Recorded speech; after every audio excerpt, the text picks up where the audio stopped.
Chapter 6, The Doctrine of No Soul, Anatta. What in general is suggested by soul, self, ego, or to use the Sanskrit expression Atman, is that in man there is a permanent, everlasting, and absolute entity, which is the unchanging substance behind the changing phenomenal world. According to some religions, each individual has such a separate soul which is created by God, and which, finally after death, lives eternally either in hell or heaven, its destiny depending on the judgment of its creator.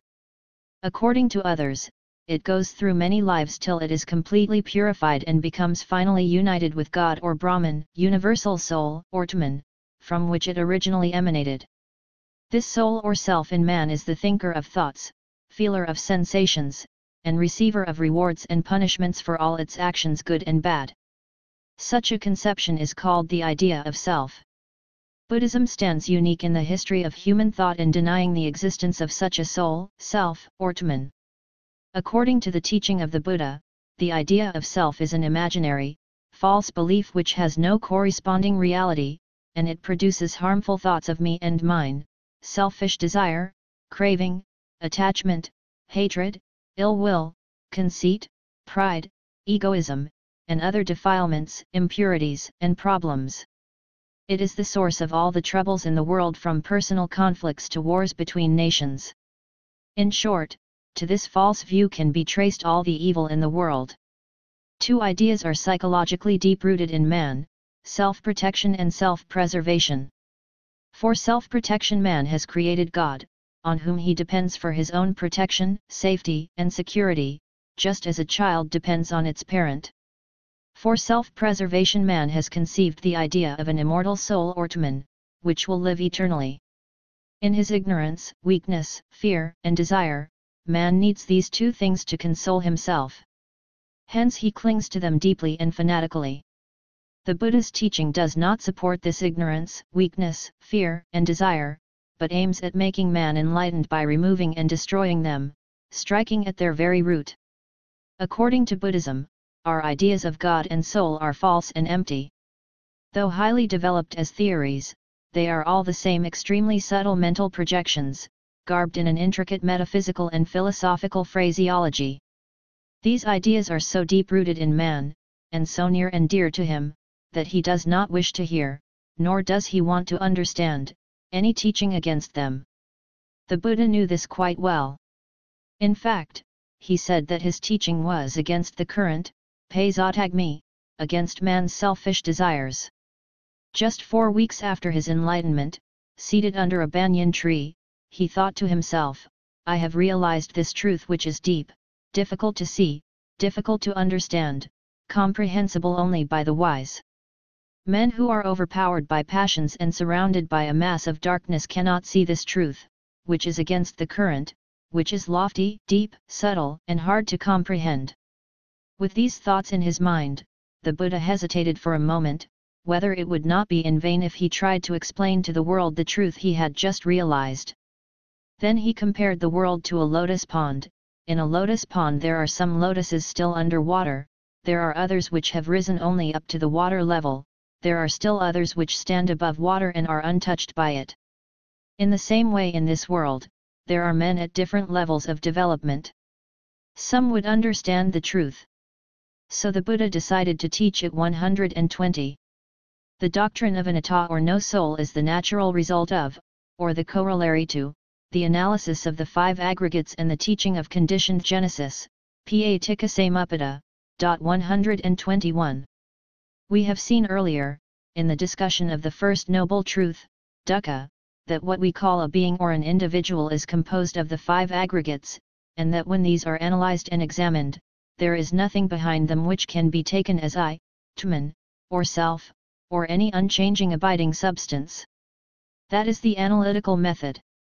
The same result is arrived at through the doctrine of conditioned genesis, which is the synthetical method, and according to this nothing in the world is absolute. Everything is conditioned, relative, and interdependent. This is the Buddhist theory of relativity. Before we go into the question of Anatta proper, it is useful to have a brief idea of the conditioned genesis. The principle of this doctrine is given in a short formula of 4 lines. When this is, that is, as my sati etha hoti. This arising, that arises, as up etha upahyati. When this is not, that is not, as my asati etha na hoti. This ceasing, that ceases, as anarod etha nirajhati. 122. On this principle of conditionality, relativity, and interdependence, the whole existence and continuity of life and its cessation are explained in a detailed formula which is called Payaxasamupta conditioned genesis, consisting of 12 factors. 1. Through ignorance are conditioned volitional actions or karma formations, avijapake. 2. Through volitional actions is conditioned consciousness, sakrapake vaya.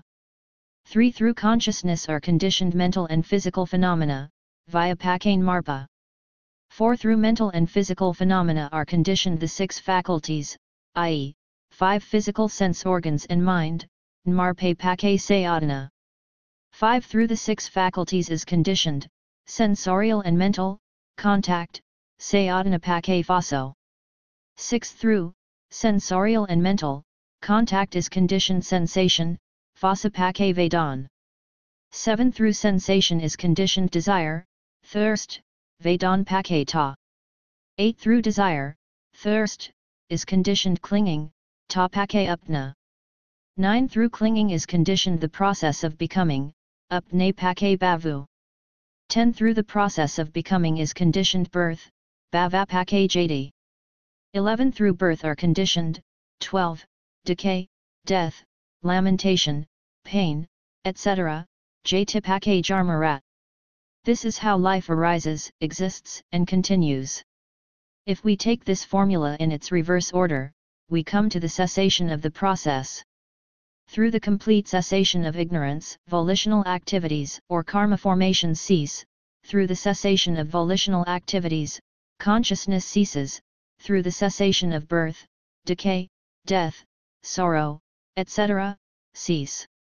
It should be remembered that each of these factors is conditioned, payakasamupana, as well as conditioning, payakasamupta. 123. Therefore they are all relative, interdependent, and interconnected, and nothing is absolute or independent, hence no first cause is accepted by Buddhism as we have seen earlier. 124. Conditioned genesis should be considered as a circle, and not as a chain. 125. The question of free will has occupied an important place in Western thought and philosophy.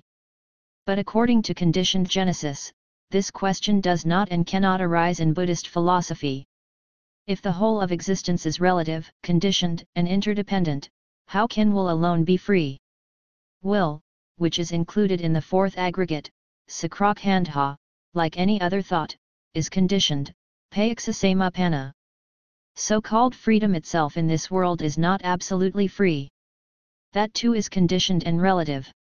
There is, of course, such a conditioned and relative free will, but not unconditioned and absolute. There can be nothing absolutely free in this world, physical or mental, as everything is conditioned and relative. If free will implies a will independent of conditions, independent of cause and effect, such a thing does not exist. How can a will, or anything for that matter, arise without conditions, away from cause and effect, when the whole of life, the whole of existence, is conditioned and relative? Here again, the idea of free will is basically connected with the ideas of God, soul, justice, reward, and punishment. Not only so-called free will is not free, but even the very idea of free will is not free from conditions. According to the doctrine of conditioned genesis, as well as according to the analysis of being into 5 aggregates, the idea of an abiding, immortal substance in man or outside, whether it is called man, I, soul, self, or ego, is considered only a false belief, a mental projection. This is the Buddhist doctrine of anatta, no soul, or no self. In order to avoid a confusion, it should be mentioned here that there are 2 kinds of truths: conventional truth, samudhisaka, saket samvti satya, and ultimate truth, paramathasaka, saket paramrta satya. 126. When we use such expressions in our daily life as I, you, being, individual, etc., we do not lie because there is no self or being as such, but we speak a truth conforming to the convention of the world. But the ultimate truth is that there is no I or being in reality. As the Mahinastra Lakra says, a person, Pujala, should be mentioned as existing only in designation, prajanapti, i.e., conventionally there is a being, but not in reality, or substance adravya. 127. The negation of an imperishable Atman is the common characteristic of all dogmatic systems of the lesser as well as the great vehicle, and there is, therefore, no reason to assume that Buddhist tradition which is in complete agreement on this point has deviated from the Buddha's original teaching. 128. It is therefore curious that recently there should have been a vain attempt by a few scholars 129 to smuggle the idea of self into the teaching of the Buddha, quite contrary to the spirit of Buddhism. These scholars respect, admire, and venerate the Buddha and his teaching. They look up to Buddhism.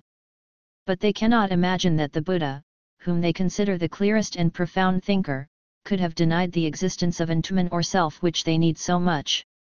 They unconsciously seek the support of the Buddha for this need for eternal existence, of course not in a petty individual self with small s, but in the big self with a capital S. It is better to say frankly that one believes in an Atman or self. Or one may even say that the Buddha was totally wrong in denying the existence of an Atman. But certainly it will not do for anyone to try to introduce into Buddhism an idea which the Buddha never accepted, as far as we can see from the extant original texts. Religions which believe in God and soul make no secret of these two ideas, on the contrary, they proclaim them, constantly and repeatedly, in the most eloquent terms. If the Buddha had accepted these two ideas, so important in all religions, he certainly would have declared them publicly, as he had spoken about other things, and would not have left them hidden to be discovered only 25 centuries after his death. People become nervous at the idea that through the Buddha's teaching of Anatta, the self they imagine they have is going to be destroyed. The Buddha was not unaware of this. A bhikkhu once asked him, "Sir, is there a case where one is tormented when something permanent within oneself is not found?" "Yes, bhikkhu, there is," answered the Buddha. A man has the following view: the universe is that man, I shall be that after death, permanent, abiding, everlasting, unchanging, and I shall exists as such for eternity. He hears the Tathagata or a disciple of his, preaching the doctrine aiming at the complete destruction of all speculative views, aiming at the extinction of thirst, aiming at detachment, cessation, nirvana. Then man thinks, I will be annihilated, I will be destroyed, I will be no more. So he mourns, worries himself, laments, weeps, beating his breast, and becomes bewildered. Thus, O bhikkhu, there is a case where one is tormented when something permanent within oneself is not found. 130. Elsewhere the Buddha says, O bhikkhus, this idea that I may not be, I may not have, is frightening to the uninstructed worldling. 131. Those who want to find a self in Buddhism argue as follows: it is true that the Buddha analyses being into matter, sensation, perception, mental formations, and consciousness, and says that none of these things is self. But he does not say that there is no self at all in man or anywhere else, apart from these aggregates. This position is untenable for two reasons. One is that, according to the Buddha's teaching, a being is composed only of these 5 aggregates, and nothing more. Nowhere has he said that there was anything more than these 5 aggregates in a being. The second reason is that the Buddha denied categorically, in unequivocal terms, in more than one place, the existence of Atman, soul, self, or ego within man or without, or anywhere else in the universe. Let us take some examples. In the Dhammapada there are 3 verses extremely important and essential in the Buddha's teaching. They are Nos 5, 6, and 7 of chapter XX, or verses 277, 278, 279. The first 2 verses say, all conditioned things are impermanent, sabsakra anasi, and all conditioned things are dukkha, sabsakra dukkha. The third verse says, all dhammas are without self, sab dhammanat. 132. Here it should be carefully observed that in the first 2 verses the word sakra conditioned things is used. But in its place in the third verse the word dam is used. Why didn't the third verse use the word sakra conditioned things as the previous two verses, and why did it use the term dam instead? Here lies the crux of the whole matter. The term sakra 133 denotes the five aggregates, all conditioned, interdependent, relative things and states, both physical and mental. If the third verse said, all sakra, conditioned things, are without self, then one might think that, although conditioned things are without self, yet there may be a self outside, conditioned things, outside the five aggregates. It is in order to avoid misunderstanding that the term dam is used in the third verse. The term dhamma is much wider than sakra. There is no term in Buddhist terminology wider than dhamma. It includes not only the conditioned things and states, but also the non-conditioned, the absolute, nirva. There is nothing in the universe or outside, good or bad, conditioned or non-conditioned, relative or absolute, which is not included in this term. Therefore, it is quite clear that, according to this statement, all dhammas are without self, there is no self, no Atman, not only in the five aggregates, but nowhere else too outside them or apart from them. 134. This means, according to the Theravada teaching, that there is no self either in the individual, Pugala, or in dhammas. The Mahina Buddhist philosophy maintains exactly the same position, without the slightest difference, on this point, putting emphasis on Dharmanartmaya as well as on Pujalanartmaya. In the Alagadpema Sutta of the Majjhima Nikaya, addressing his disciples, the Buddha said, O Bhikkhus, accept a soul theory, atofta, in the acceptance of which there would not arise grief, lamentation, suffering, distress and tribulation. But, do you see, O Bhikkhus, such a soul theory in the acceptance of which there would not arise grief, lamentation, suffering, distress and tribulation? Certainly not, sir. Good, O Bhikkhus. I, too, O Bhikkhus, do not see a soul theory, in the acceptance of which there would not arise grief, lamentation, suffering, distress and tribulation. 135. If there had been any soul theory which the Buddha had accepted, he would certainly have explained it here, because he asked the bhikkhus to accept that soul theory which did not produce suffering.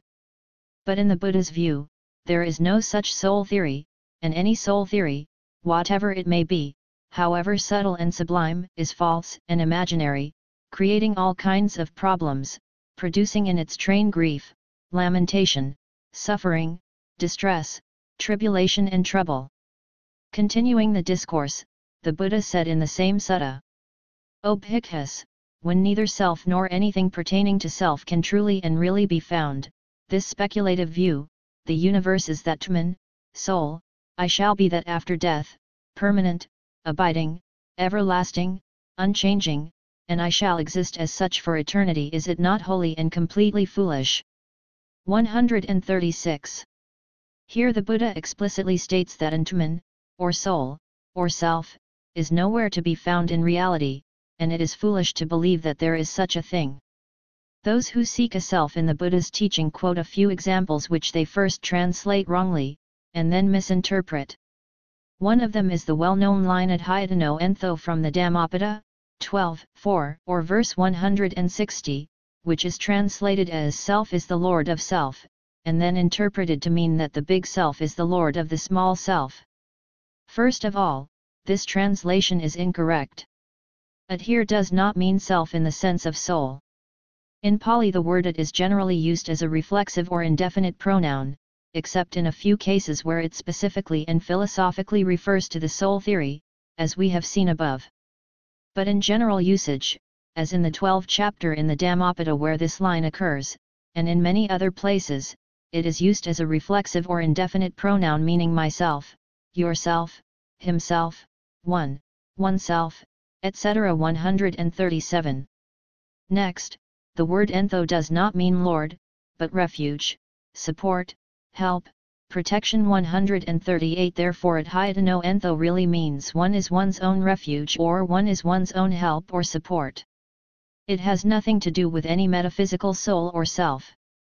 It simply means that you have to rely on yourself, and not on others.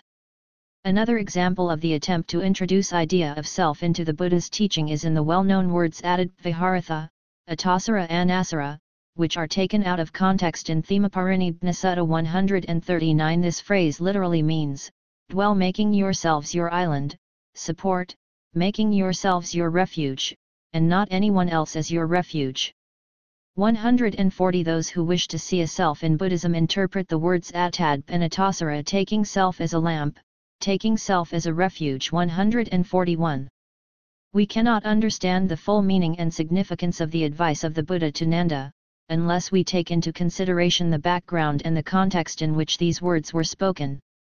The Buddha was at the time staying at a village called Bulava. It was just 3 months before his death, parinirva. At this time, he was 80 years old, and was suffering from a very serious illness, almost dying, mrantika. But he thought it was not proper for him to die without breaking it to his disciples who were near and dear to him. So with courage and determination he bore all his pains, got the better of his illness, and recovered. But his health was still poor. After his recovery, he was seated one day in the shade outside his residence.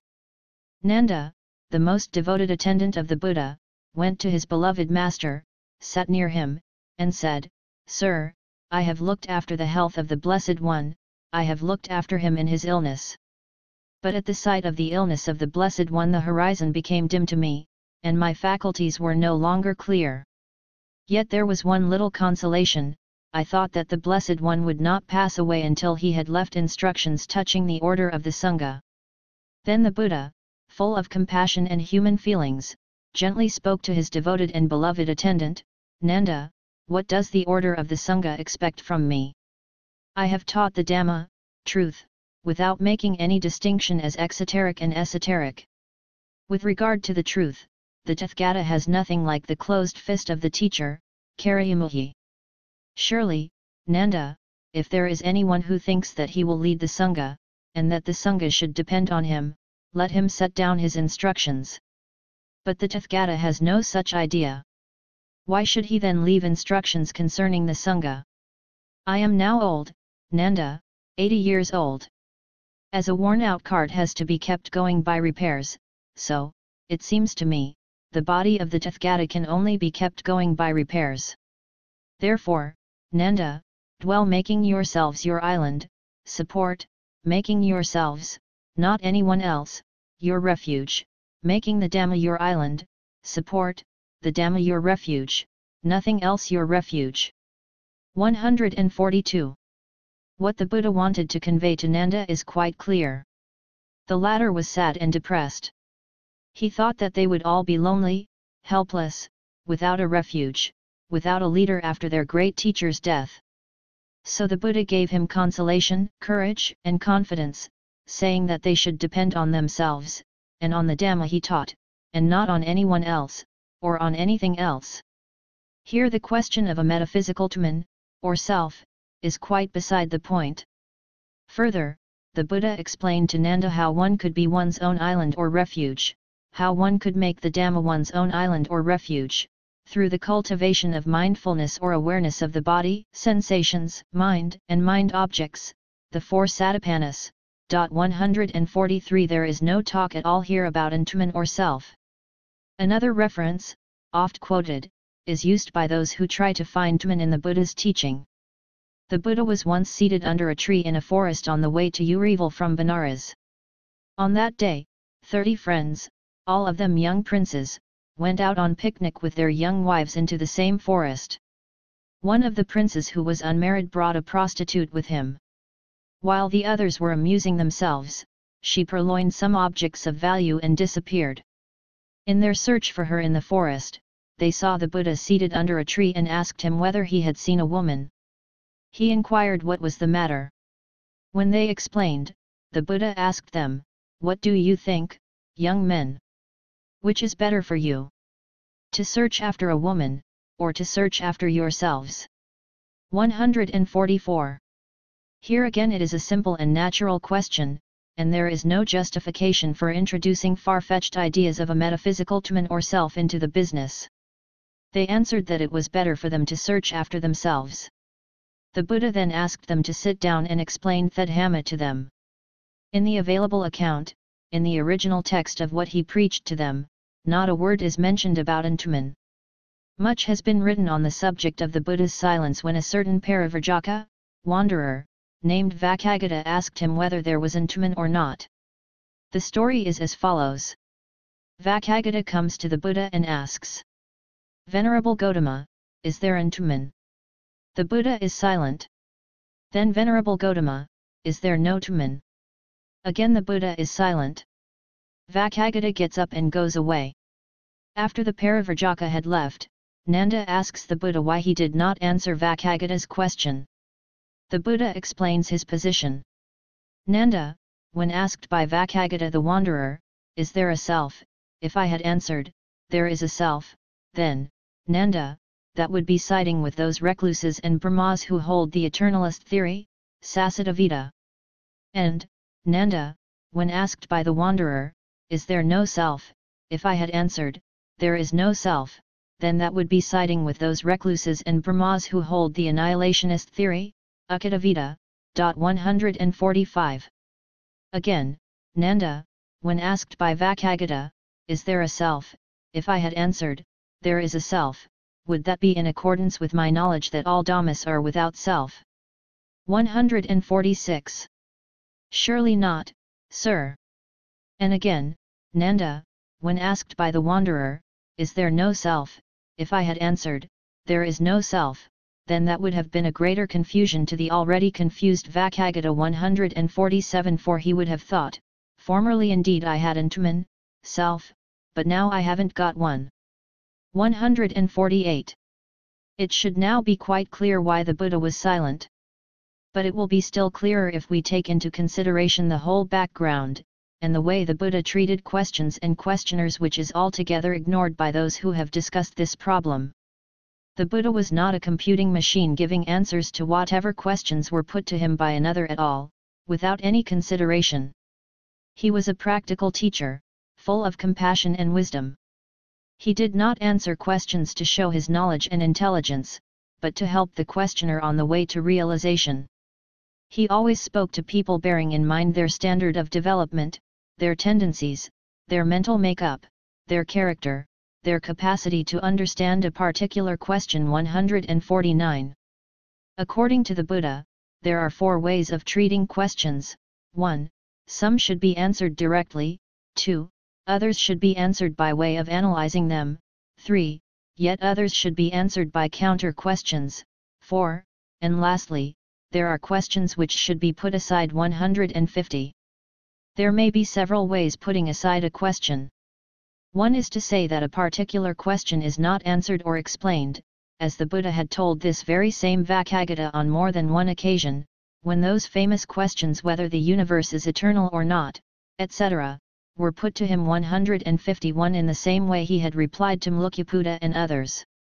But he could not say the same thing with regard to the question whether there is Antuman, self, or not, because he had always discussed and explained it. He could not say there is self, because it is contrary to his knowledge that all dhammas are without self.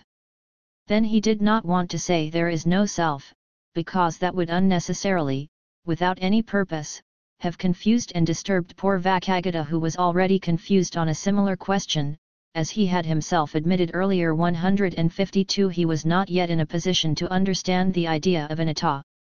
Therefore, to put aside this question by silence was the wisest thing in this particular case.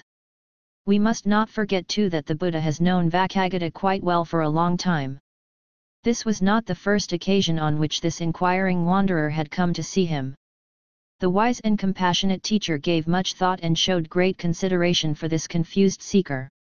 There are many references in the Pali texts to this same Vakagata the wanderer, his going round quite often to see the Buddha and his disciples and putting the same kind of question again and again, evidently very much worried, almost obsessed by these problems. 153. The Buddha's silence seems to have had much more effect on Vakagata than any eloquent answer or discussion. 154. Some people take self to mean what is generally known as mind or consciousness.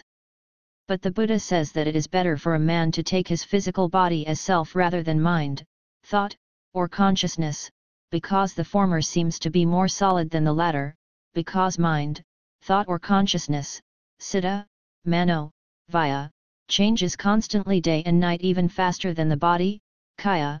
155. It is the vague feeling I am that creates the idea of self which has no corresponding reality, and to see this truth is to realize nirvana, which is not very easy.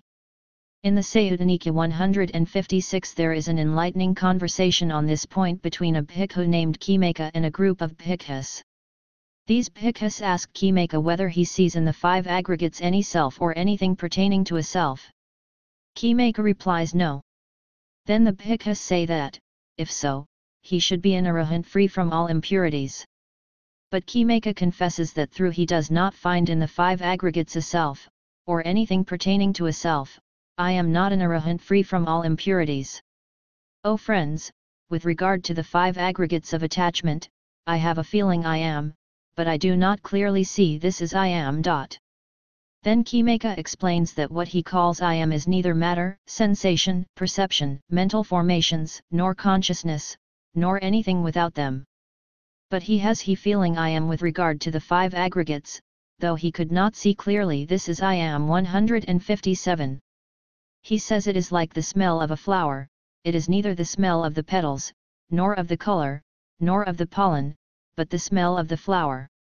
Khimaka further explains that even a person who has attained the early stages of realization still retains this feeling I am. But later on, when he progresses further, this feeling of I am altogether disappears, just as the chemical smell of a freshly washed cloth disappears after a time when it is kept in a box.